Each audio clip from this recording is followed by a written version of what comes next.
Boa noite a todos, aqui é o professor Legene Mirran.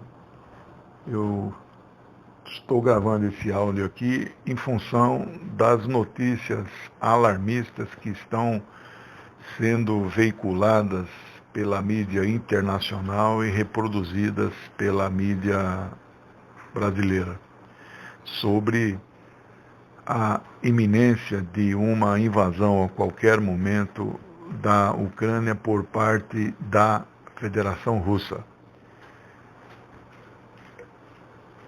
Vladimir Putin, presidente da Rússia, ele tem dito de forma categórica que a Rússia não está preparando, não vai invadir, não quer invadir e, neste momento, seria a pior coisa que aconteceria naquela região, porque isso deflagraria, evidentemente, uma chamada guerra por procuração.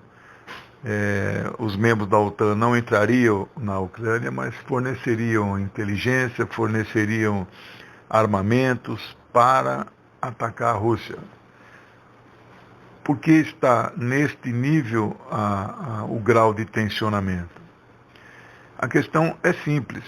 A Ucrânia e seus aliados ocidentais, seus chefes ocidentais, eles estão em um jogo muito perigoso de solicitação de ingresso na OTAN, Aliança Militar Atlântica, que mais que dobrou nos últimos 25 anos o número de seus membros. Tinha 14, hoje tem 30. Né? E por que querem que a Ucrânia entre na OTAN? Para cercar ainda mais a Rússia, instalar na Ucrânia bases militares estadunidenses e bases de mísseis que alcançariam em pouquíssimo tempo Moscou, que fica a 300 quilômetros da fronteira. Isso é inaceitável para a Rússia. Eles ainda veem a Rússia como um perigo, como União Soviética, né? E então isso é uma linha vermelha que o Putin traçou. Mas se ela não será cruzada, por que é então que o Putin invadiria a Ucrânia? Né? Aí entra um segundo aspecto. Há uma região ali chamada do Donbas, onde duas províncias, não é, Lugansk e Donetsk, elas se declararam governos autônomos e repúblicas populares. E tem discordância com o governo de Kiev, que é um governo serviçal e lacaio do imperialismo, não é? Especialmente dos Estados Unidos e secundariamente da Inglaterra, não é? E inclusive composto por gente de extrema direita e inclusive alguns de orientação nazista. 1/3 da população da Ucrânia, isso é pesquisa já divulgada nos últimos dias, tem ampla simpatia pelo nazismo. Parte da Ucrânia ocupada por Hitler na época da agressão à União Soviética, na década de 40, recebia os soldados nazistas, né, como heróis, como seus salvadores, como libertadores. Né?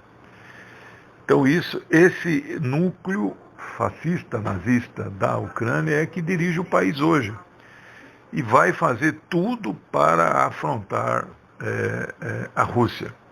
Acontece que é quase impossível hoje a Ucrânia entrar na OTAN. Primeiro que há um consenso, né? Não é um artigo do seu estatuto, mas é como se fosse aceito por todos, que país que tem conflagração interna, né, guerra civil, que, como está tendo na região do Donbas, né, não pode pedir ingresso na OTAN. Né? Então, e mais do que isso, aceitar um novo país membro da OTAN tem que ser por unanimidade. E tem vários países desses 30, especialmente Alemanha e França, mas tem mais, tem Hungria, e tem outros 2 ou 3 pequenos, menores, que não querem que a Ucrânia entre, que estão entendendo perfeitamente o pleito russo. Né? Nos últimos dias, o Putin tem feito movimentações diplomáticas E ele tem vencido, não a batalha midiática de comunicação, ele tem conseguido enfrentar com uma narrativa que se opõe à narrativa oficial do Ocidente, que está gerando pânico no mundo inteiro. Ontem o Biden disse para todos os cidadãos americanos saírem da Ucrânia, porque a invasão era imediata. Semana passada ele já tinha tirado o corpo diplomático e seus familiares, deixou o mínimo possível na embaixada dos Estados Unidos em Kiev.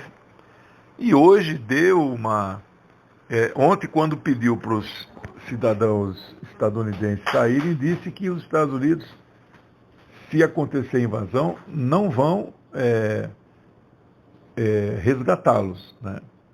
E hoje deu uma entrevista e ela é imediatamente repercutida por todos os portais, jornais,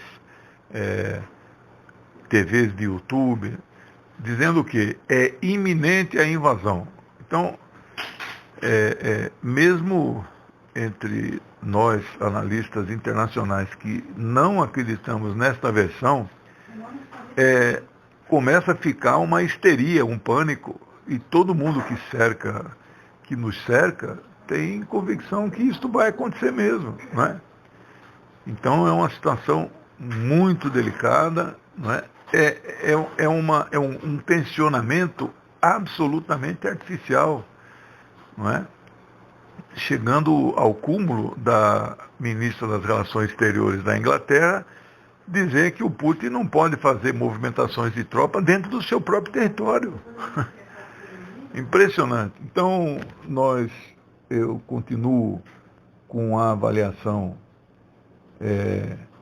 que não vai haver a agressão, não interessa à Rússia a agressão, mas há uma segunda linha vermelha que o Putin também tem colocado.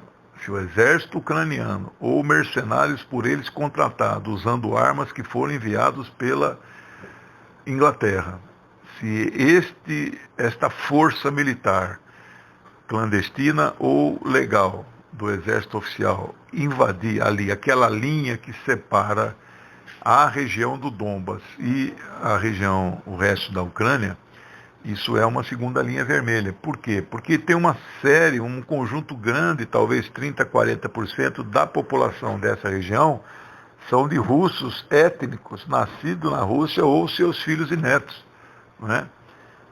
A língua russa é praticamente a segunda língua que todos falam nessa região.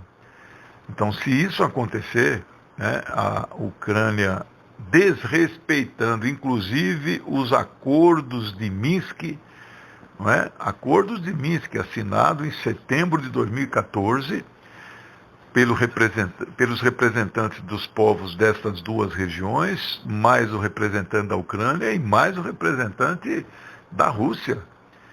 Um acordo assinado, né? Setembro 7 meses depois da derrubada do presidente Viktor Yanukovych, que era amigo da Rússia, né? Hoje o governo ucraniano é russofóbico, ele é inimigo da Rússia, né? E fará tudo para, inclusive no limite, forçar um conflito por procuração armado para fustigar a Rússia. Isso vai virar uma guerra regional de grandes proporções na Europa Oriental. Vai causar problemas econômicos para a Europa Europa está dividida, parte da Europa não aceita essas provocações, né? E vai ter repercussão não só na economia, como na questão do gás, né? A Europa, a Comissão Europeia, subordinada aos Estados Unidos, né? Não homologa o Nord Stream 2, que vai fornecer muito gás para pelo menos a Alemanha e mais 7 países da Europa a um preço de 20% do que eles pagam hoje, né? Muito mais barato, né? E o Biden, inclusive, anunciou a possibilidade de destruir esse gasoduto que custou bilhões e bilhões de dólares, 4 anos sendo construído, 1.200 quilômetros do gasoduto passando no fundo do Mar Báltico. Então, se isso, particularmente para a Alemanha, que desativou todas as suas usinas nucleares, já não usa energia de carvão há muito tempo, e agora o gás lhes faltará, não há alternativa de gás para a Europa, seja o liquefeito, seja vindo dos Estados Unidos, seja vindo da Argélia e de qualquer outro lugar. Além de ser muito caro, não é? Ele não é imediato essa solução, né?